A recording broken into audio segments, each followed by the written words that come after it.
Bem,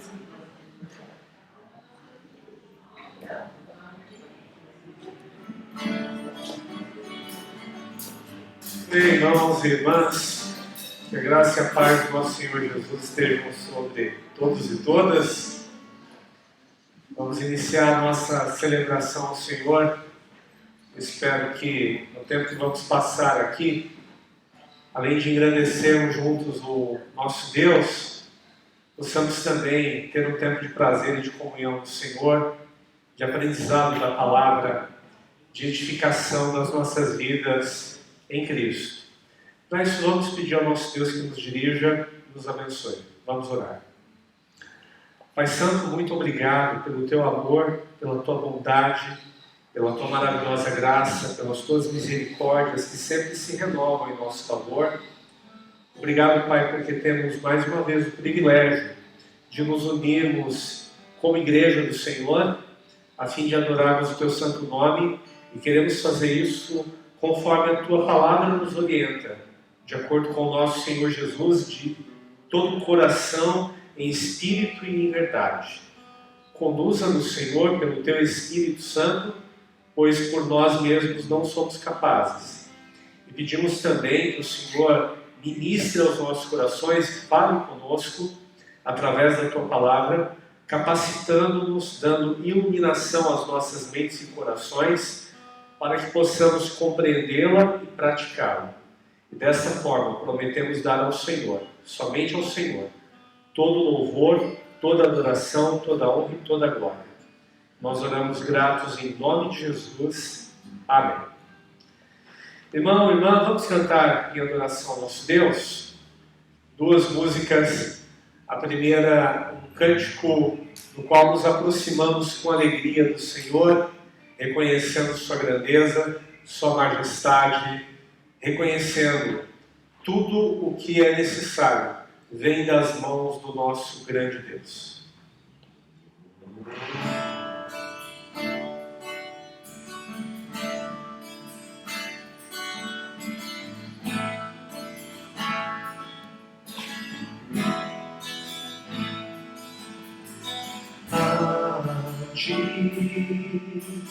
Bendirei para sempre.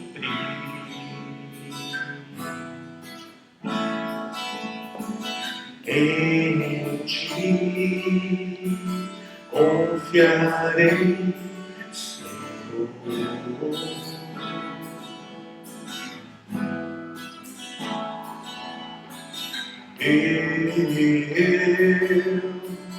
Eu não terei o que ter medo.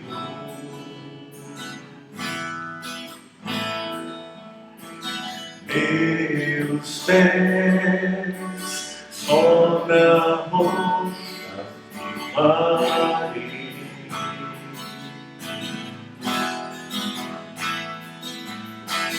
Não me abalarei. E do Senhor direi, Tu és meu Deus, protetor, meu refúgio, libertador, abrigo, torre forte, todo vento meu socorro vem de Ti.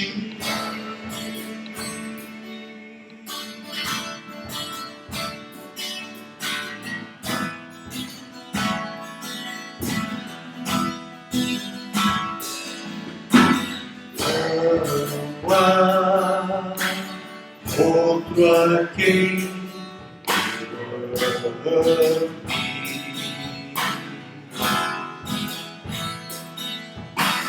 Tu és tudo que desejo.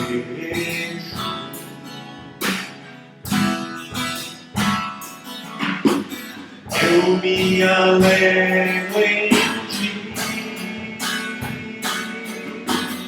e no Senhor direi, Tu és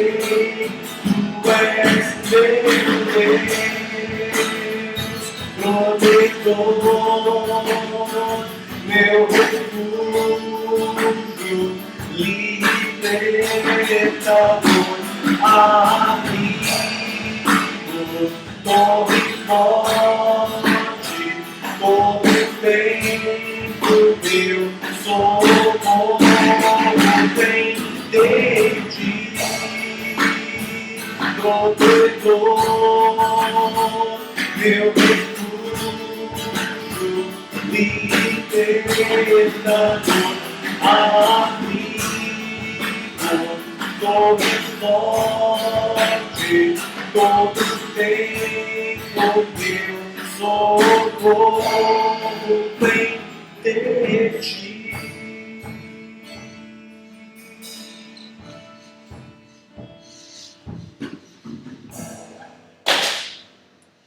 Vamos cantar ainda para adorar o nosso Deus. Solta o cabo da nau.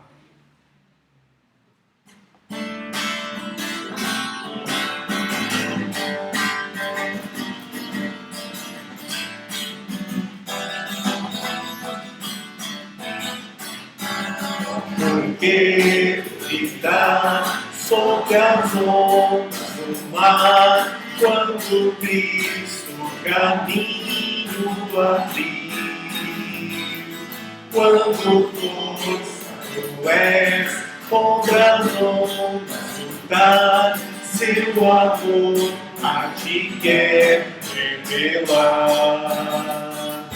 Solta o cabo da nau, toma os remos nas mãos e navega com fé em Jesus. E então verás que bonança se faz, pois com ele seguro serás. Mas vem assustar, tempestade do mar, da montanha o mestre te vê, e na tribulação ele vem socorrer, sua mão vem te pode suster. Solta o cabo da nau, toma os remos nas mãos e navega com fé em Jesus. E então verás que bonança se faz, pois com ele seguro serás. Quando pedes mais perto, ele ouve e não crê, mesmo sendo em tribulação. Quanto a mão poder, o teu ego girar, sobre as ondas poderás andar. Solta o cabo da nau, toma os remos nas mãos e navega com fé em Jesus. E então verás que bonança se faz, pois com ele seguro serás. Pois com ele seguro serás. Amém. Sabe, às vezes nós cantamos uma música e não prestamos muito atenção no que a mensagem dela nos diz. Na última estrofe desse belo hino da harpa cristã que nós acabamos de cantar, há uma informação determinante para a vida espiritual. Quando a mão de poder o teu ego tirar. Quando Deus tirar o orgulho do nosso coração, a nossa autoconfiança, a nossa autossuficiência, então nós poderemos, conforme o que aconteceu com Pedro, andar sobre as águas. E claro, não tenta fazer isso numa piscina, num rio, nem na praia, Se Deus não te mandar fazer, não faça, porque Ele tem compromisso com a palavra dele, não com a nossa vontade, o nosso desejo. Mas o sentido da música e da frase escrita é: nós poderemos andar com confiança, poderemos andar com fé. Sabe, irmão, por que nós pecamos? Por que nós pecamos, irmã? A Bíblia fala da nossa natureza humana, que é totalmente depravada, que é caída. O pecado na nossa vida, ele tem basicamente dois pilares de sustentação. Você já está na IBJ há algum tempo, você sabe que Deus fez uma criação perfeita, correto? Só que a criação perfeita de Deus, de uma maneira que nós não sabemos explicar, de que talvez durante essa vida vai ser um grande mistério para nós, foi feita também com um certo grau de liberdade. Os anjos perfeitos de Deus não precisavam pecar, porque eles eram perfeitos. Mas Deus deu liberdade deles fazerem escolhas. E um anjo de luz decidiu no seu coração o quê? Ser Deus. Ocupar o lugar de Deus. Na teologia nós costumamos dizer que o orgulho é o pai dos pecados. Quando nós queremos ocupar o lugar de Deus, quando nós queremos reinar nas nossas próprias vidas, todos os nossos problemas começam. Nós queremos agradar a nós mesmos, nós queremos fazer a nossa vontade, nós queremos que tudo e todos em redor vivam em função de nós. Quase todos os nossos pecados estão associados com orgulho. Quando a mão do poder tira o nosso orgulho, quebra o nosso ego, então nós sujeitamos todas as nossas vidas, a nossa vontade ao nosso Senhor Jesus Cristo, nós alcançamos vitória contra o pecado. E só para fechar a ideia, assim como o orgulho é um dos pilares do pecado na vida, o segundo pilar é a mentira. Se o orgulho é o pai dos pecados, a mentira é a mãe. Todos os pecados sempre estão amparados, eles estão escorados, apoiados sobre orgulho e mentira. Por isso a vida cristã é uma vida estabelecida em humildade e em verdade. E quanto mais humildes e verdadeiros nós somos, mais firmes nós estamos na vida com o nosso Senhor. E por isso você e eu estamos aqui, porque cada celebração, cada momento juntos, temos que viver desafiados pela santa palavra de Deus. Amém? E Ele vai então tirando o nosso ego, a mão de poder dele vai transformando o nosso caráter, vamos nos tornando juntos mais semelhantes ao nosso Senhor Jesus. Vamos ter o nosso tempo de oração agora, intercedendo pelos irmãos e irmãs que estão enfermos em tratamento médico. A Cecília pediu oração pelo Cadu essa sexta-feira. Ele estava com suspeitas de Covid. Ela já deu testemunho de que ele melhorou bastante, mas ainda não tem um exame conclusivo que deve sair essa semana. Então vamos continuar orando. Mas há vários irmãos e irmãs em tratamento médico prolongado, com dificuldades físicas. Então vamos sempre interceder por eles. Vamos também sempre orar pelas nossas famílias e lembro sempre orar pelas famílias, pedir para Deus para nos abençoar, para harmonizar nossas casas, para sermos pessoas assim que desfrutam da bênção de Deus no lar e envolve o nosso compromisso de praticar a palavra de Deus, a verdade de Deus em casa. E ao contrário do que parece, não é espontâneo sermos praticantes da palavra de Deus em casa, viu? Porque lembra, nós já somos salvos pela graça, amém? Nós carregamos uma natureza pecaminosa, correto? Dentro de casa, depois que a gente se habitua, depois que a gente já convive há alguns anos, geralmente ali, naquele contexto da família, é onde a gente mais deixa a natureza pecaminosa aflorar e a gente costuma viver mais na carne em casa do que fora, correto? Há muita gente que não é capaz de falar palavras de baixo calão aqui na reunião, mas fala em casa. Eu não te conheço, eu não estou fazendo Big Brother, eu não quero saber o que acontece na tua intimidade. Eu não preciso falar de você, eu posso falar por mim, tá bom? Não que eu fale palavras de baixo calão em casa, minha família está aqui, sabe que eu não falo. Não muito. Mas, bom, amigos a gente faz o tempo todo, piada não, né? Então vamos fazer uma piadinha. Mas o fato é, irmão, irmã, que praticar a palavra de Deus em casa é um exercício de disciplina. Nós não fazemos isso espontaneamente. Então a gente precisa vigiar as nossas vidas, os nossos corações e em casa, praticar o amor. Não é fácil amar em casa. Eu não estou falando o amor sentimento, o amor afeto, o amor empatia ou simpatia por gente que é simpático conosco e empático a nosso favor. Amar aquele ato, aquela decisão de doar-se em sacrifício. Quando eu tenho que doar-me em sacrifício pela minha família é um pouco mais difícil, porque eu penso, de novo, não fez nada por mim e mais uma vez vou ter que fazer por ele, por elas. E eles devem pensar a mesma coisa a meu respeito.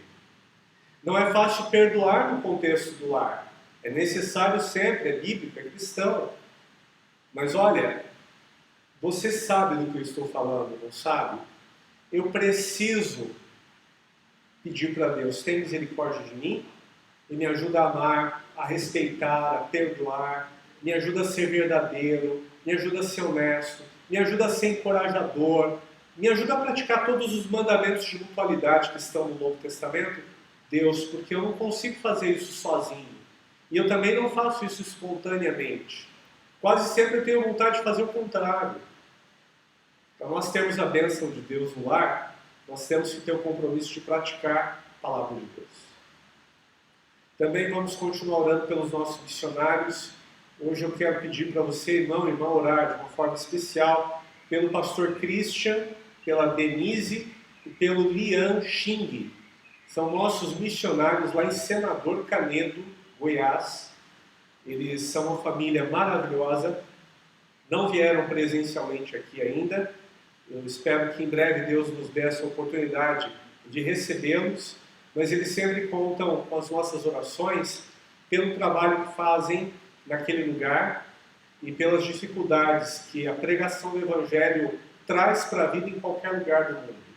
O apóstolo Paulo já havia dito a Timóteo, seu filho na fé, que todos que querem viver piedosamente vão sofrer neste mundo, porque estamos num mundo que está morto no maligno, um mundo que é hostil à palavra de Deus. E claro, sempre que chegarmos às pessoas deste mundo portando a luz, as trevas se incomodam. Vamos clamar a Deus então pelos nossos irmãos que estão nos campos missionários, especialmente pelo pastor Christian, pela Denise e pelo Liam hoje. Vamos também continuar intercedendo pelas igrejas do Senhor, espalhadas aí pelos 4 cantos. Quando eu falo para orarmos pela igreja do Senhor, cada igreja local, que irmão, irmã, é muito desafiador ser igreja na atualidade. Pela pandemia, a dificuldade que nós temos de nos reunir, e temos que ter cuidado, cautela, precaução. Eu estou sem máscara, mas a pessoa mais próxima de mim está a quase 4 metros. Quando a gente vai chegar perto, é aquela situação tão complexa, a gente não sabe se abraça, e não é tempo de abraçar, não é? Então a gente dá um tchauzinho de longe. Há pessoas que estão andando com mais amor, com mais fidelidade ao Senhor nesses dias por causa da dificuldade da vida, por causa do peso da vida, por causa da falta de contato, por causa da pouca fruição da amizade. Então há pessoas que estão buscando muito mais a Deus agora. Mas por outro lado, há pessoas que estão afastadas ainda mais do Senhor. Há pessoas que se isolaram por completo. Há pessoas que estão aprendendo a viver fora da comunidade e se habituando com isso. E Deus nos fez para viver em família, em um corpo, em uma comunidade. Então vamos orar pela igreja, não só em Jordanópolis, a igreja de Jesus espalhada pelos 4 cantos. E de uma maneira ainda específica, pelos nossos irmãos e irmãs que estão enfraquecidos, que estão desanimados, que estão desviados do caminho do Senhor, da palavra de Deus, da comunhão com o corpo de Cristo, a igreja local. E vamos pedir, Senhor, usa inclusive as nossas vidas para amar, para encorajar, para acolher, para abraçar, no sentido de trazer para junto e assim seguirmos firmes até o dia de nos encontrarmos com o Senhor Jesus. Porque Ele prometeu que vai voltar e eu creio que essa promessa vai se cumprir. A nossa oração então é Maranata, vem Senhor, e Ele certamente virá. Amém? Vamos orar, vamos clamar ao nosso Deus. Pai Santo, obrigado porque podemos chegar a Ti em oração, sabendo que o Senhor nos ama e nos ouve. Clamamos, Pai, nesta hora, pelos nossos irmãos e irmãs enfermos, colocando-os nas Tuas mãos, sabemos do Teu poder de curar a todos eles. Mas, Pai, muito mais do que a cura física, queremos sempre Tua boa, agradável e perfeita vontade prevalecendo em nós. E queremos sempre ter prazer, satisfação, alegria no Senhor, em toda e qualquer circunstância. Então, abençoa os nossos irmãos e irmãs, fortalece suas vidas, seus corações, mesmo na enfermidade. Usa, Senhor, tudo o que está acontecendo para formar o caráter de Cristo em nós e nos dá a alegria, o prazer de experimentar a comunhão do Senhor, mesmo com limitações físicas. Pai, pedimos a Tua bênção pelas nossas famílias, para que nós possamos amar, respeitar, perdoar, cuidar, servir, encorajar, corrigir quando necessário, mas tudo isso em amor, de acordo com a Tua palavra. Pai, dá harmonia nas nossas famílias, ajuda-nos a andarmos na Tua luz, ajuda-nos a sermos praticantes da Tua palavra em nossos lares, a sermos obedientes às Escrituras Sagradas, para que assim a bênção do Senhor esteja sobre os nossos lares.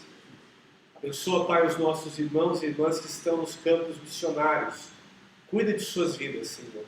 Obrigado porque o Senhor ainda desperta pessoas e coloca amor no coração para obedecer a Tua palavra e ir pregar em lugares em que a maioria de nós não vamos chegar fisicamente. Sustenta-os de uma maneira especial. Abençoa o pastor Christian, a Denise, o Liam. Cuida dessa família querida. Obrigado pelo testemunho de Cristo sobre eles e pela obra que o Senhor está fazendo, alcançando tantas pessoas. Usa-nos sempre, Pai, para sustentá-los, para cuidar deles e também para comunicar-nos, suprindo suas necessidades, de acordo com a capacidade que o Senhor mesmo nos dá. Pai, pedimos a Tua bênção pela Tua igreja, não apenas em Jordanópolis, mas em todo lugar em que o Teu nome é invocado, em que a Tua palavra é pregada, em que há pessoas que se reúnem com o propósito de adorar ao Senhor e viver para o louvor da Tua glória. Ajuda-nos a sermos mais parecidos com Jesus, a sermos mais santos, a sermos mais operosos. Ajuda-nos a sermos mais íntegros e também, Senhor, fraternos uns com os outros. Abençoa-nos, Pai, para que possamos também olhar para aqueles que estão cansados, para aqueles que estão desanimados, para aqueles que estão afastados, com olhos de amor. E usa-nos, Pai, para resgatar as ovelhas que estão distantes. Usa-nos, Senhor, para demonstrar amor. Usa-nos para edificarmos estes irmãos e irmãs, a fim de que possamos seguir juntos e, como igreja do Senhor, nos prepararmos para o dia do glorioso encontro com Jesus. E oramos por este encontro. Maranata, vem, Senhor. Sabemos que não pertencemos a este mundo, sabemos da nossa maravilhosa esperança no Senhor e por isso, Pai, te agradecemos pela certeza de que viveremos para sempre contigo. Assim, somos gratos. Em nome de Jesus. Amém. Muito bem, irmãos, vamos na palavra do Senhor. Josué capítulo 22. Comecei a pregação há 2 semanas atrás, dia 11 de outubro. Eu posso antecipar que eu não vou terminar hoje. Então, vamos continuar a reflexão. Eu fiz a introdução do dia 11 Hoje eu vou abordar um ou dois aspectos do texto importante. Vamos ler todo esse capítulo, são 34 versículos. O texto está narrando uma história.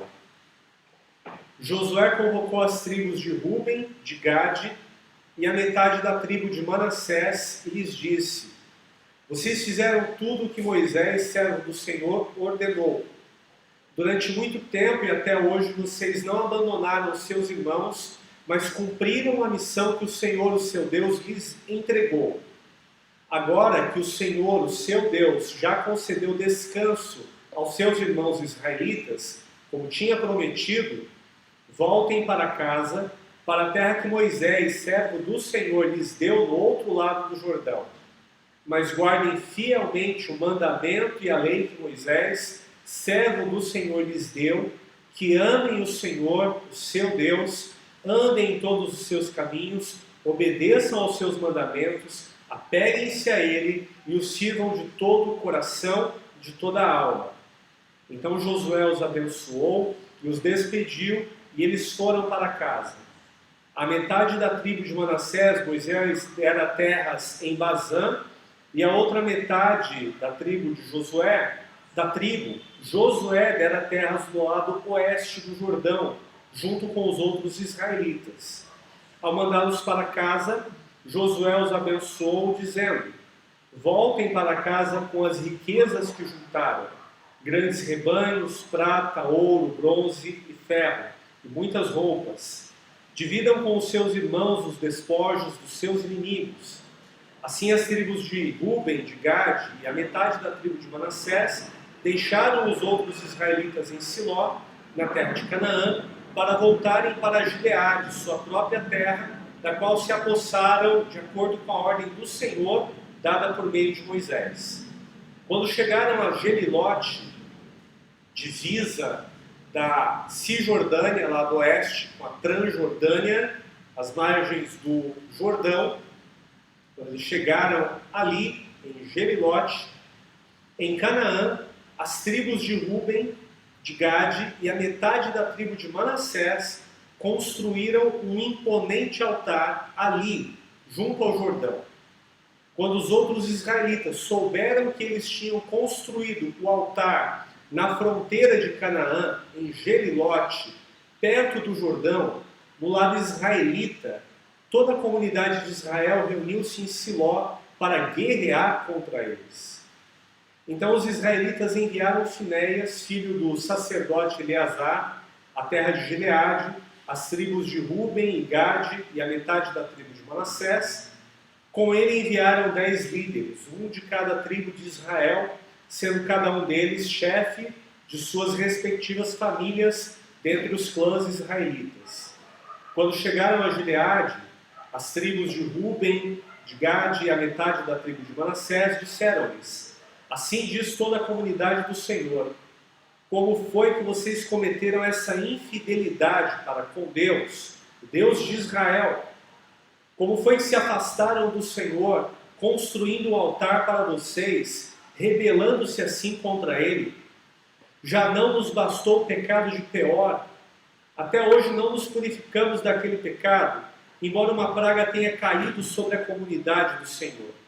E agora vocês estão abandonando o Senhor.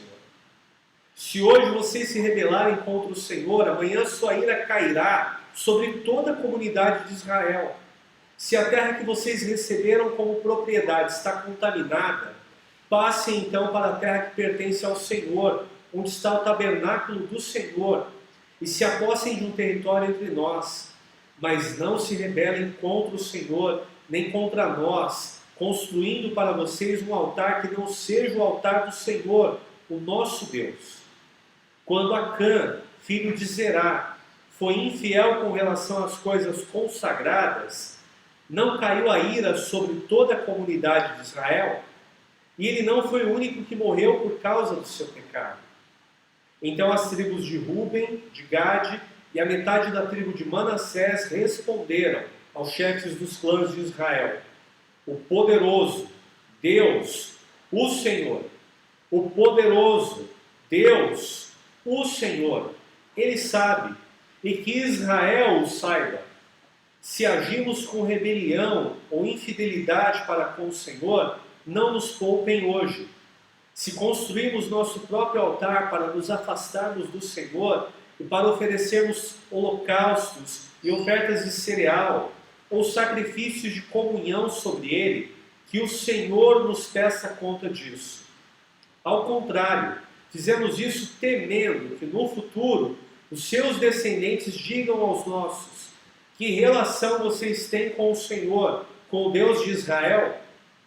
Homens de Ruben e de Gade, o Senhor fez do Jordão uma fronteira entre nós e vocês. Vocês não têm parte com o Senhor. Assim os seus descendentes poderiam levar os nossos a deixarem de temer o Senhor. É por isso que resolvemos construir um altar, não para holocaustos ou sacrifícios, mas para que esse altar sirva de testemunho entre nós e vocês e as gerações futuras, de que cultuaremos o Senhor em seu santuário com nossos holocaustos, sacrifícios e ofertas de comunhão. Então no futuro, seus descendentes não poderão dizer aos nossos: vocês não têm parte com o Senhor. E dissemos: se algum dia disserem isso a nós ou aos nossos descendentes, responderemos: vejam a réplica do altar do Senhor que os nossos antepassados construíram, não para holocaustos ou sacrifícios, mas como testemunho entre nós e vocês. Longe de nós nos rebelarmos contra o Senhor e nos afastarmos dele, construindo para holocaustos, ofertas de cereal e sacrifícios, um altar que não seja o altar do Senhor, o nosso Deus, que está diante do seu tabernáculo. Quando o sacerdote Finéias, os líderes da comunidade, os chefes dos clãs dos israelitas, ouviram o que os homens de Ruben, de Gade e de Manassés disseram, deram-se por satisfeitos. E Finéias, filho do sacerdote Eleazar, disse a Ruben, a Gade e a Manassés: hoje sabemos que o Senhor está conosco, pois vocês não foram infiéis para com o Senhor. Assim vocês livraram os israelitas da mão do Senhor. Então Finéias, filho do sacerdote Eleazar, e os líderes voltaram do encontro com os homens de Ruben e de Gade em Gileade e foram para Canaã dar relatório aos outros israelitas. Esses se alegraram com o relatório e louvaram a Deus. E não mais falaram em guerrear contra as tribos de Ruben e de Gade, nem em devastar a região onde eles viviam. Os homens de Ruben e de Gade deram ao altar este nome: um testemunho entre nós que o Senhor é o nosso Deus. Bem, eu não vou fazer de novo a introdução, porque senão você sabe que não vai dar tempo de pregar nessa noite. Eu vou mostrar de novo o mapa. Nós estamos falando sobre um texto que nos desafia a fidelidade. O livro de Josué mostra a fidelidade de Deus em cumprir a sua palavra. No final do capítulo 21 de Josué, está escrito: todas as boas promessas do Senhor foram cumpridas, nenhuma delas falhou. Então, muito mais do que narrar uma história, este livro tem um valor teológico enorme, porque mostra a fidelidade de Deus de cumprir as suas promessas. Ele prometera mais de 400 anos antes a Abraão que daria aos seus descendentes aquela terra. E Deus cumpriu a promessa. Ele prometeu que sustentaria o povo, o sustentou. Ele prometeu que batalharia, lutaria no lugar do povo. Por isso ele é El Shaddai, o Todo-Poderoso. Por isso ele é o Senhor dos Exércitos. Ele cumpriu a sua palavra. A partir do capítulo 22, Josué está fazendo uma narrativa sobre o desafio que o povo teria de ser fiel a um Deus que sempre demonstrou fidelidade para com eles. Então, se você pode sintetizar o livro de Josué numa palavra, esta palavra é fidelidade. Fidelidade de Deus para conosco e fidelidade que Deus quer de nós. Fidelidade que Deus exige daqueles que estão numa aliança com Ele. O texto fala de eventos acontecidos num local muito distante daqui. Eu já mostrei o mapa mundi, e você lembra das aulas de geografia da escola. Nós estamos no Brasil, estamos falando de Oriente Médio, estamos falando de Israel, que nos tempos de Josué, da conquista de Canaã, era esse pequeno território. Eu já falei que esse território de Israel é menor que o nosso estado de Sergipe, tem menos de 22 mil quilômetros quadrados, é uma faixa de terra muito pequenininha, mas um lugar rico, abençoado, e uma terra que Deus deu por posse eterna aos descendentes de Abraão, Isaque e Israel. Nós estamos falando do que aconteceu no Jordão. Está vendo ali o Jordão? Aquela faixa no meio da terra, que termina no Mar Morto, que não é mar, é um rio, é uma bacia de águas, mas é um mar salgado, são águas salgadas, é o lugar mais baixo da terra. Não vou ficar falando de detalhes geográficos, senão não vai dar para entrar no texto. E o que estava acontecendo? O lado leste, chamado de Transjordânia, foi conquistado enquanto Moisés ainda era vivo. Deus mandou Moisés liderar os israelitas que saíram do deserto e lutarem contra Seom e Og, os reis de Esbom e Bazã, essa terra que é conhecida também como Gileade. Sob a liderança de Moisés, a Transjordânia foi conquistada e essas terras foram dadas para as tribos de Ruben, de Gade e também para metade da tribo de Manassés. E você pode ver no mapa que Manassés tem duas porções de terra, não é isso? Porque do lado oeste do Jordão, eles têm também uma faixa grande de terra. E se você prestar atenção, eles são os maiores poceiros, eles foram quase latifundiários lá de Israel, né? Eles tiveram muitas terras. Por que isso? Efraim e Manassés foram os dois filhos de José, o filho preferido de Jacó, Israel. José, você conhece a história de Gênesis, a partir do capítulo 37, foi vendido como escravo pelos seus irmãos e terminou no Egito. E o fim da história de José é que ele foi apresentado num momento de crise ao faraó, que teve um sonho e não sabia a interpretação. Deus deu a José a capacidade de interpretar os sonhos de faraó e ele deu um conselho ao faraó: você precisa de um homem entendido que armazene riqueza, comida, porque você sonhou com 7 vacas gordas que foram devoradas por 7 vacas magras. Você sonhou com 7 espigas bonitas, cheias, que foram consumidas por espigas murchas, queimadas. E a interpretação dos sonhos é que haverá 7 anos de muita fartura e depois 7 anos de falta, 7 anos de crise, 7 anos sem lavoura, sem ceifa, sem colheita, em que a fome vai devastar o mundo. Então o faraó disse: quem pode ser mais inteligente, mais bem preparado do que você? No Egito, José teve o seu nome mudado. O faraó lhe deu o nome de Zafenate-Paneia. Sabe o que significa, Marcos? Ninguém sabe. Mas um bom palpite é salvador do mundo.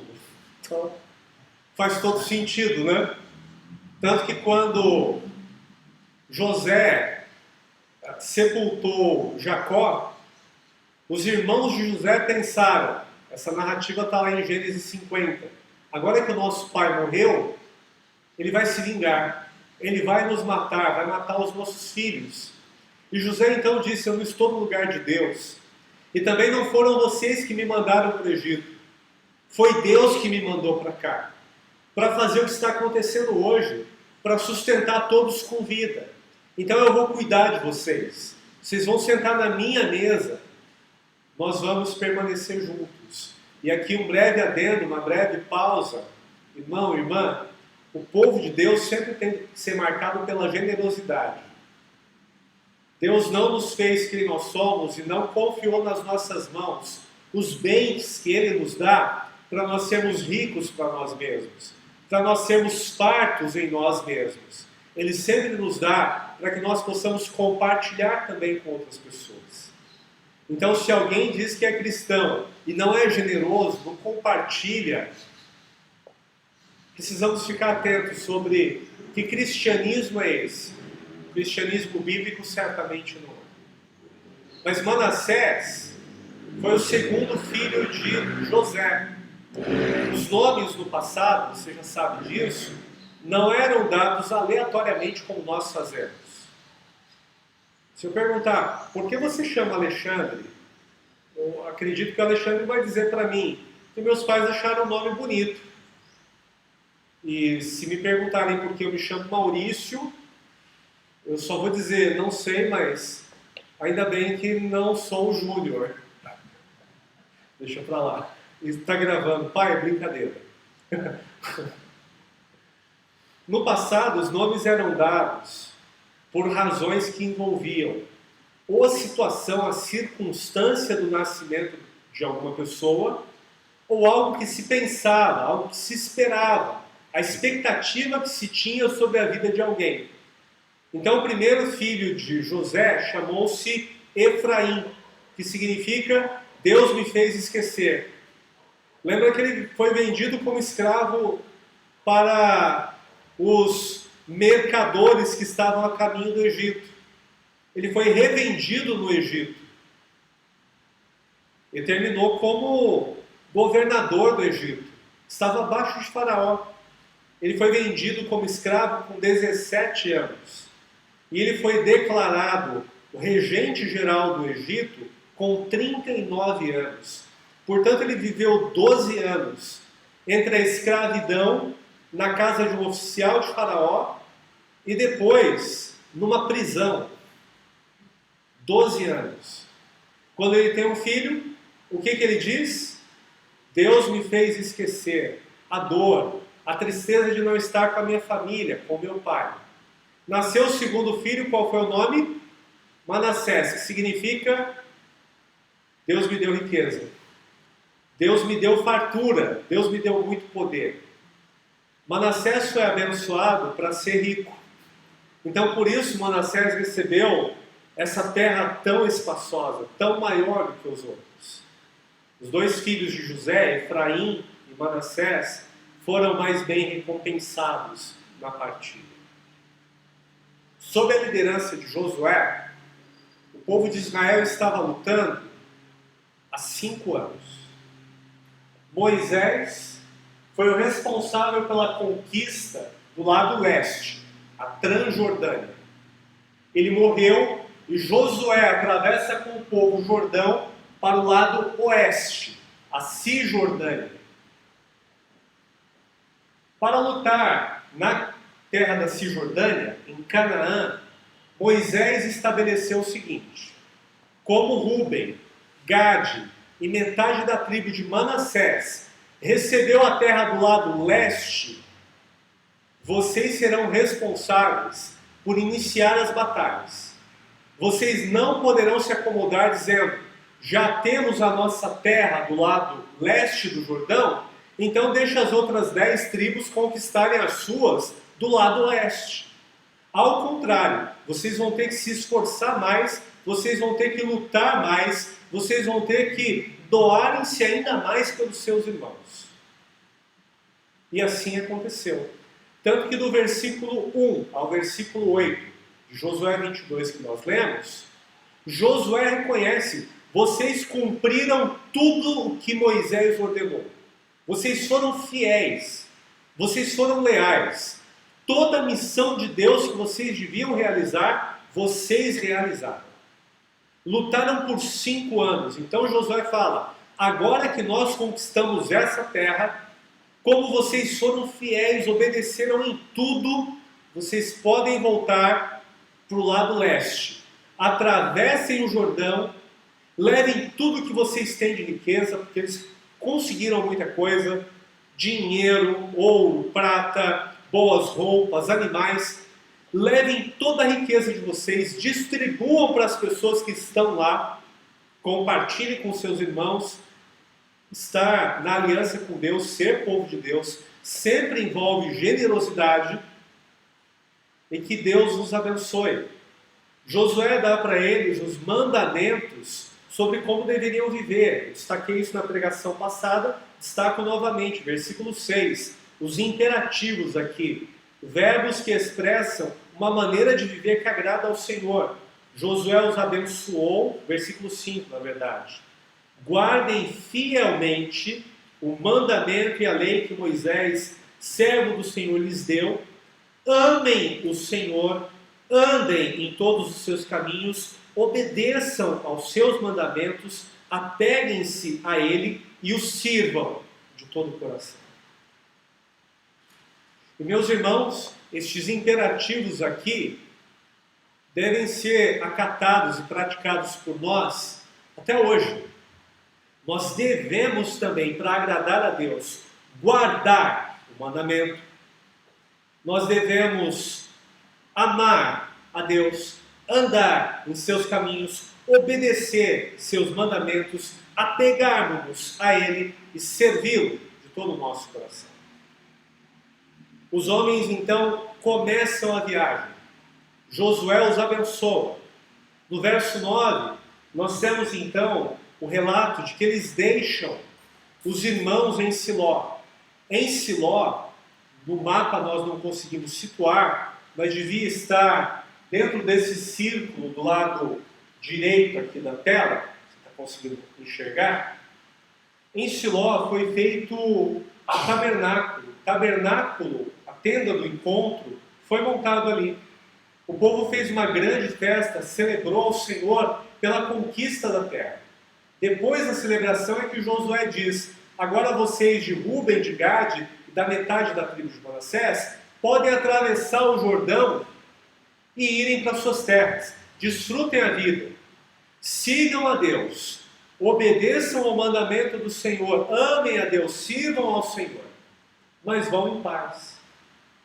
Por se tratar de uma faixa de terra tão estreita, irmão, sabe quanto tempo levaria para Ruben, Gade e Manassés irem para o outro lado do Jordão? Homens adultos, soldados. Quanto tempo? 2 dias. 2 dias eles fariam essa travessia com tranquilidade. Mas eles estavam com muitos bens, eles estavam com muita coisa, eles tinham muitos animais. Então, essa travessia, saída para Transjordânia, para o lado leste, demoraria 1 semana. Só que no meio do caminho, no versículo 10, o que eles fazem? Chegaram na divisa, chegaram nas margens do rio Jordão, Gelilote. Nós não sabemos se isso é uma cidade ou se é uma expressão que apenas marca a divisa do território. Eles constroem um altar. E eu já fiz a pergunta retórica no dia 11. Era proibido fazer um altar? Não. Mas era permitido fazer um altar? Também não. Não havia nem permissão nem proibição de fazer um altar. Eles fizeram. E não foi qualquer altar. Eles fizeram num planalto, de modo que ele podia ser visto de longe, tanto na Cisjordânia quanto na Transjordânia, do outro lado do Jordão.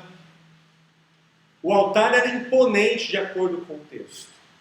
E esse altar causou um problema, porque quando eles cruzaram o Jordão, deixando o altar construído, o que as 10 tribos da Cisjordânia pensaram em relação àquele altar? Isso é uma profanação contra Deus. Isso é um ato de rebelião. Os nossos irmãos que são da Transjordânia, Ruben, Gade, metade da tribo de Manassés, que foram para o outro lado do Jordão, fizeram isso porque eles já se afastaram do Senhor.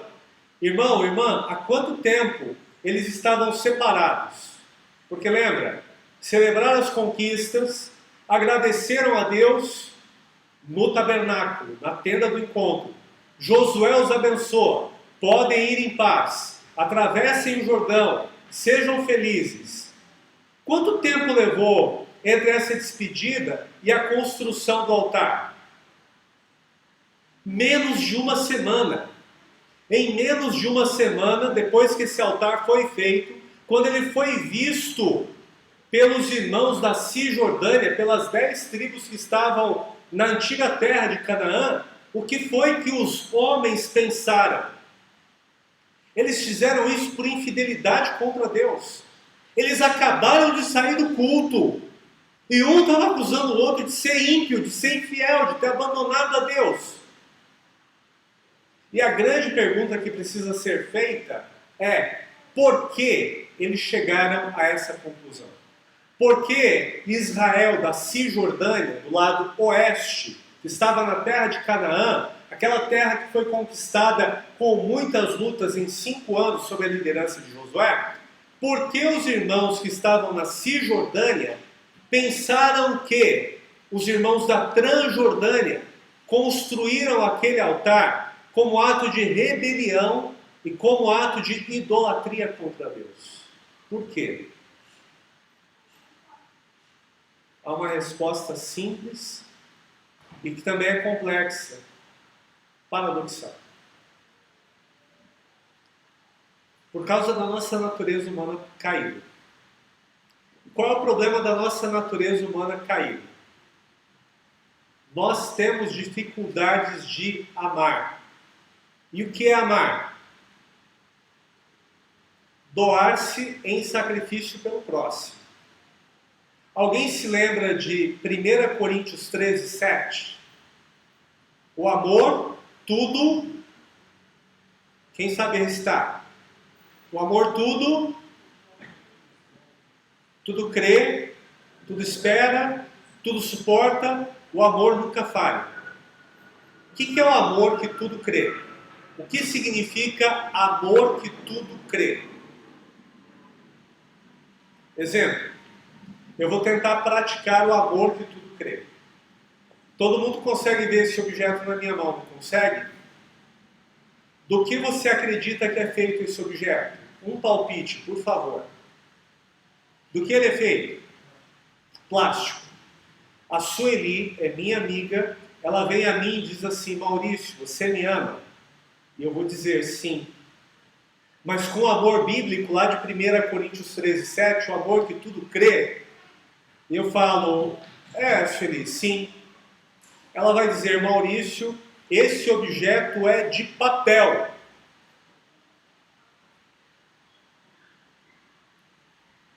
Como é que eu pratico o amor que tudo crê com a Sueli? Eu tenho que acreditar que esse objeto, que eu sei que é de plástico, é de papel porque ela falou? Bom, o amor que tudo crê não é acreditar em qualquer coisa que todo mundo te diz. Isso é evidente. Não é ir contra as evidências. Não é ir contra os fatos. O amor que tudo crê não é ignorar a verdade. Não é ser irracional, estúpido, louco. Porque isso evidentemente é estupidez, loucura, jumentice. Lembra que lá em Salmo 32 a Bíblia diz que a gente não deve ser como jumento, né? Eu não vou dizer burrice, porque a Bíblia não fala do burro, mas do jumento ela fala. Então, o que é o amor que tudo crê? Ele está no campo das relações pessoais, quando nós estamos tratando da motivação das pessoas. Então, o segundo exemplo: a minha mochila está aqui, diante de mim. Se eu der 3 passos longos, eu chego na minha mochila, que ela está aqui, a 3 metros de mim. O Roberto vem até aqui, pega a minha mochila e leva para os fundos aqui do nosso salão. E isso me causa um problema. Por que o Roberto pegou a minha mochila daqui e levou para os fundos do salão?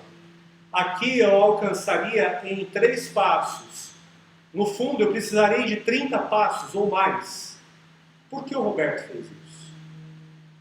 E como a nossa natureza caída, pecaminosa, lida com essa dúvida? Como a nossa natureza pecaminosa lida com a motivação alheia? Porque eu começo a pensar, eu começo a confabular. eu começo a maquinar uma série de pensamentos, não é? Quais são os primeiros pensamentos da nossa natureza humana caída? Para eu não pensar mal do Roberto, eu vou começar com o que esse tonto quer com a minha mochila. O que ele tem que pegar a minha mochila? E vai daí para cima. Ele quer esconder a mochila de mim. Ele quer furtar a minha mochila. Ele quer espionar, ele quer me prejudicar, ele quer colocar algo que não deveria estar dentro e que eu não carregaria dentro da minha mochila. E ele quer fazer isso para me causar problemas. A nossa natureza humana não é inclinada para isso? Quando Jesus disse em Mateus 7, não julgueis, para que não sejais julgados, julgamento ali não significa abrir mão do bom senso e de analisar e criticar os fatos da vida como eles são. Mas o não julgar ali diz respeito a não premeditar contra as motivações das pessoas. Porque as motivações estão dentro do coração da pessoa. De repente o Roberto pegou a mochila e levou até os fundos porque ele pensou, isso está roubando a concentração do Maurício. Ou alguém que está nos fundos precisou da mochila do Maurício e eu vou ajudar e sei que o Maurício vai ficar satisfeito de saber que eu usei a mochila dele para ajudar alguém. Correto? São boas motivações que ele tem. Mas ao invés de amar o meu irmão e pensar, eu não sei por que ele fez, mas eu quero acreditar que ele fez por bons propósitos, por bons motivos, eu premedito coisas más a respeito dele.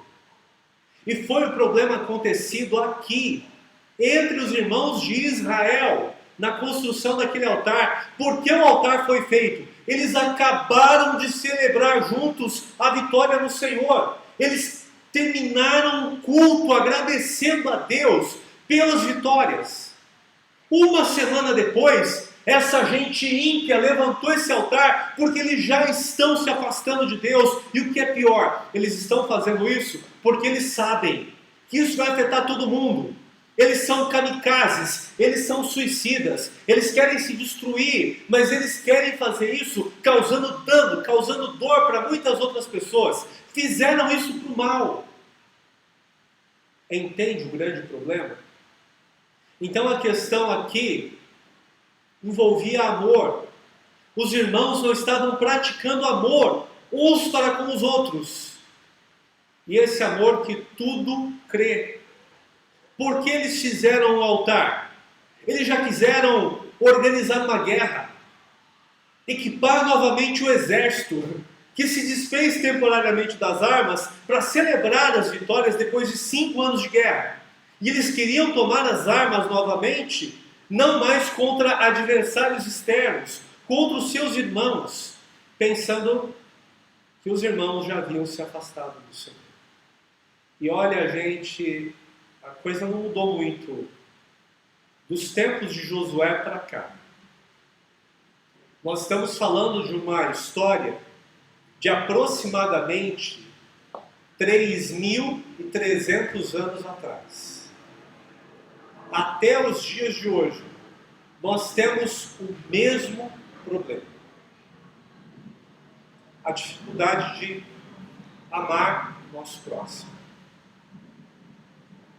Então, o Marcos Galina vem para a IBJ com uma caixa muito grande, toda enfeitada, bonita. Por que ele trouxe essa caixa? Não vocês, eu sei disso. Mas eu vou pensar primeiro, por que não uma melancia? Se quer aparecer, a clássica melancia no pescoço faz melhor. Quer chamar a atenção dos outros? Vocês não, mas o resto da humanidade não é inclinado a agir assim, a pensar assim? Recordo-me, de anos atrás, que eu me preparei para uma guerra. eu teria uma reunião com colegas de ministério. E eu pensei, essa gente está querendo me provocar. Só que eu sou do tipo que geralmente eu prefiro pedir perdão que permissão. Eu prefiro bater primeiro e pedir desculpas do que... Deus está trabalhando no meu coração, Deus está trabalhando na minha vida. Está difícil, eu sei, mas Ele é todo poderoso, Ele consegue. Ele vai fazer eu ser perfeito como Cristo. Eu me preparei para uma guerra. E aí quando a gente foi conversar, os pastores com quem eu conversaria estavam desarmados. Terminou a reunião, eu falei, vou embora rápido. Porque o meu coração estava pesado, meu coração estava azedo contra os meus irmãos. Meu carro não funcionou. Deu problema elétrico. Falei, faltava essa. Eu tenho meia hora para chegar numa outra reunião e o carro não funciona. O seguro vai demorar para mandar o guincho para cá. Um pastor falou assim, fica calmo, não tem problema não.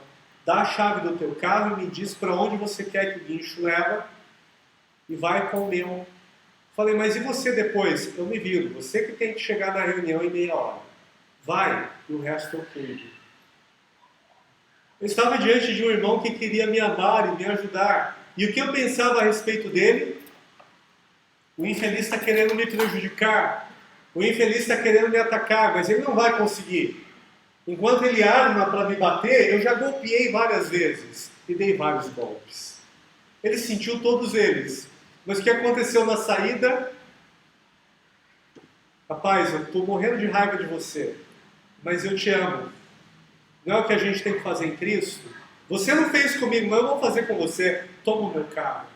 Irmão, eu sei que você não seria capaz de fazer o que eu fiz. Eu sei que você não é tão ímpio assim. Mas não é o problema da humanidade, de modo geral. E por que os irmãos da Transjordânia fizeram o altar? Justamente por esse motivo, a desconfiança também. Vocês não vão nos amar. Vai ter um dia que vocês vão dizer, o Jordão foi colocado por Deus nessa posição para nos separar. Vocês não têm parte conosco. Um dia vocês vão nos abandonar, um dia vocês vão nos desprezar, um dia vocês vão nos trair. Então sabe o que eu fiz? Esse altar não foi para desonrar o Senhor, não foi para oferecer sacrifício proibido, que Deus não quer receber. Esse altar foi feito para dar um testemunho. Olha bem para ele, você já viu um parecido? Lá na tenda do encontro, no tabernáculo, tem um que é igualzinho, mas é menor. É uma réplica. Os nossos antepassados copiaram, sabe por quê? Porque nós sabíamos que um dia vocês diriam, vocês não são do nosso povo. Por que o altar foi construído? Porque o povo da Transjordânia também não amava. Ou estava com dificuldade para amar. Um dia eles vão nos desprezar. Então, antes que isso aconteça, vamos nos prevenir. É mais ou menos como o homem que vai casar, ou a mulher que vai casar, e diz assim, bom, como eu não sei se o casamento vai dar certo, pai, mãe, meu irmão, meu amigo de confiança, eu tenho uma poupança, eu quero transferir em confiança tudo para você, com uma procuração que você me dá, autorizando movimentação financeira. Mas por que isso? Não, só por precaução. Qual é a precaução? Se o casamento não der certo, eu não perco esse dinheiro. Olha, a gente só não faz isso porque não tem dinheiro, tá? Quem tem um pouquinho de dinheiro está casando com um pacto antinupcial. Qual o problema que nós estamos enfrentando aí, irmãos? Falta de amor. E o que é o amor? A disposição de doar-se em sacrifício pelo próximo. E esse amor que tudo crê. Gregais, por que você fez o que fez? Eu não pergunto, eu presumo. Você fez isso porque é ímpio. Você fez isso porque quis me prejudicar. Você fez isso por ser perverso. você foi maldoso, você foi mal intencionado. A minha natureza humana, o meu coração depravado, o meu coração enganoso e perverso, faz esses julgamentos o tempo inteiro. Era o que estava acontecendo com o povo de Israel. E por que o altar foi feito? Porque quem fez o altar também estava com dificuldade de amar. Ah, não vamos confiar neles não. Um dia eles vão dizer, não venham mais para cá, desse lado do Jordão. Vocês não são do nosso povo. Eu vou parar por aqui hoje, porque eu já falei mais do que o meu tamanho permite, e eu já tinha anunciado que não terminaria a pregação hoje. Para a gente finalizar, irmão, irmã, como se resolve o problema do amor? Como nós encontramos uma solução?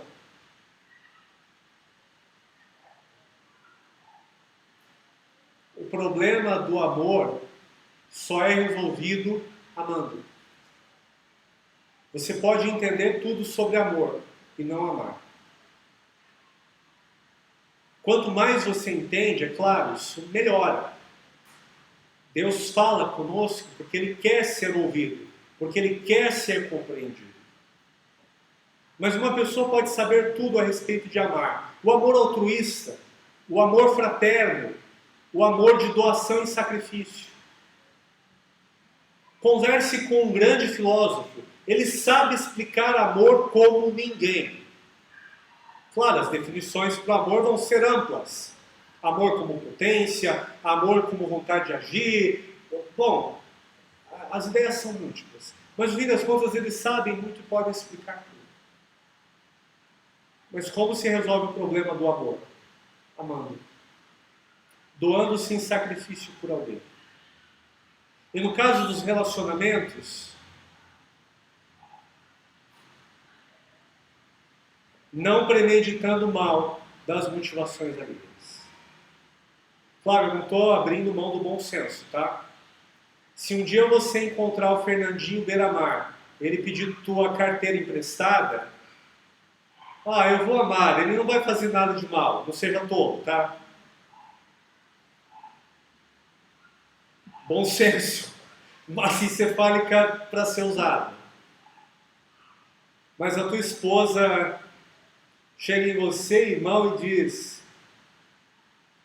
eu preciso movimentar a conta, eu preciso gastar um dinheiro, eu não posso te dizer agora o que eu vou fazer, mas preciso que você acredite que eu vou fazer o melhor que eu posso. Preciso que você acredite que eu quero o nosso bem. É o amor que você, esposa, vai ter que praticar com o teu marido o dia que ele disser: eu não vou poder explicar todos os fatos do problema que nós estamos enfrentando agora, mas acredite, eu te amo e eu vou fazer tudo pelo nosso bem-estar.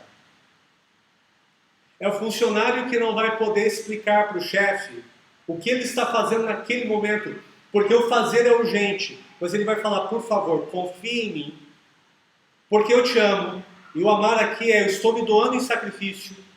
Isso que eu estou fazendo agora não é pelo meu salário, porque eu não recebo para isso. Eu sei que você não vai me pagar a mais por isso. Eu não posso parar o que eu estou fazendo, não posso te explicar, mas acredita em mim. Estou fazendo para o teu bem, estou fazendo para o bem da empresa.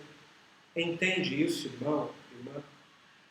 É não premeditar o mal das intenções do próximo. Se nós atentarmos bem para isso, irmão, uma revolução acontece nas nossas vidas. Porque tudo depende de amor. Ouça bem, tudo depende de amor. Se eu pedir para você sintetizar toda a lei do Antigo Testamento, estamos falando de Josué, estamos falando da lei de Moisés. Se eu pedir para você sintetizar, resumir a lei em 2 sentenças, em 2 frases, você consegue? Quem é que consegue? Resume toda a lei de Moisés em 2 frases. Tem alguém aqui que consegue fazer isso? Mateus 22, 37 a 39. Amar a Deus acima de tudo e de todos. Primeira sentença. Amar ao próximo como a si mesmo. Tudo depende de amor. E para finalizar, o verdadeiro amor, este amor que vem de Deus, ele é amparado em 4 bases: justiça, verdade, responsabilidade e obediência. Todo o amor de Deus é um amor justo, é um amor verdadeiro, é um amor responsável e é um amor obediente. Não existe amor na injustiça. Não existe amor na mentira. Não existe amor irresponsável. Não existe amor desobediente. Tudo depende de amor. E era no amor que o povo de Israel estava fracassando. Por que aquele altar foi levantado? Os irmãos da Cisjordânia, porque os irmãos da Transjordânia estão sendo infiéis para com Deus. Por que os irmãos da Transjordânia fizeram o altar?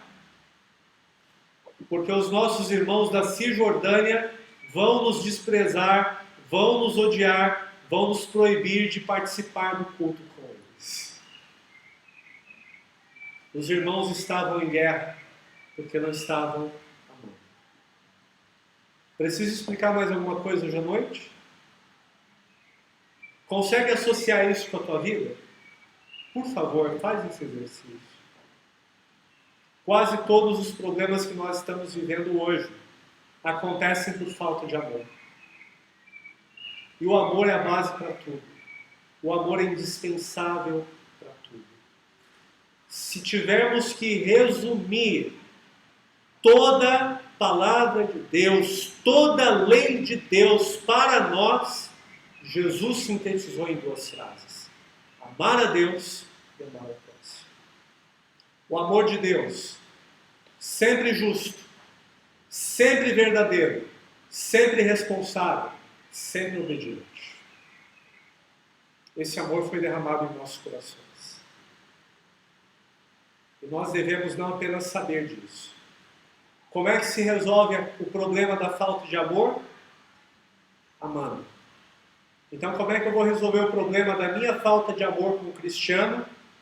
Porque ele veio com máscara de pano e não com máscara descartável, como eu vim. Ao invés de dizer porque ele é um metido, arrogante, porque ele quer mostrar que é superior a mim pela máscara que ele usa. Mas não tem problema. Eu ainda vou pegar esse arrogante, eu vou envergonhá-lo na frente de todo mundo. Eu vou humilhá-lo para ele ser colocado no seu devido lugar. Ao invés de eu premeditar isso no meu irmão, o que eu tenho que fazer? Amar. Por que ele fez isso? Não sei. Qualquer hora eu pergunto para ele: Cristiano, por que tua máscara é branca de pano? E se eu não conseguir perguntar para ele, sabe o que eu vou fazer? Ele colocou essa máscara porque ele está tentando proteger a mim, ele está tentando proteger os amigos. Ninguém está usando porque gosta, está usando porque é necessário, correto? Porque a Miriam chegou mais cedo? Porque ela está querendo ser a primeira da turma aqui, ela quer mostrar que é a melhor zona. Não, ela está fazendo isso porque ela é responsável, porque ela quer nos ajudar também. Eu não vou pensar inicialmente o mal, eu não vou considerar a motivação do meu irmão, da minha irmã, dos meus pais, dos meus filhos, dos meus amigos, como maldosa a priori. O amor, tudo crê. Ou seja, se eu não sei a motivação, o que eu devo fazer? A primeira motivação do pessoal da Cisjordânia: homens, as armas, vamos guerrear contra quem? Rúben, Gade e Manassés, vamos matar, vamos acabar com eles. Deus levantou Finéias: vai conversar. Vai conversar. Por que não pergunta por que eles fizeram o altar? Foi questionado no texto alguma vez? Rúben, Gade, Manassés, por que vocês fizeram esse altar? Não seria a primeira pergunta inteligente de ser feita? Você leu essa pergunta em Josué 22? A nossa natureza humana, nosso coração pecaminoso, nos leva a pensar mal do próximo, nos leva a desconfiar, a aborrecer, a odiar, ao invés de amar. Tudo na vida depende de amor. Então, meu irmão, minha irmã, atente para a palavra de Deus. O que o Senhor quer de nós é fidelidade. E a fidelidade sempre está dependente do amor, da prática do verdadeiro amor. Na próxima semana a gente continua. Vamos orar? Pai querido, obrigado pela tua palavra viva e eficaz, e obrigado porque ela nos desafia, obrigado porque ela nos confronta, obrigado, Pai, porque ela nos faz pensar sobre quem somos, sobre a obra do Senhor em nossas vidas, sobre a transformação que teu Espírito Santo está fazendo, conduzindo-nos a sermos mais parecidos com o nosso Senhor Jesus. Pai, temos dificuldade de amar, temos problemas em amar. Teu povo em Israel já possuía também as mesmas lutas e dificuldades. Tem misericórdia de nós. Concede-nos vitória para amarmos com o teu amor. E nós vamos honrar ao Senhor em nome de Jesus.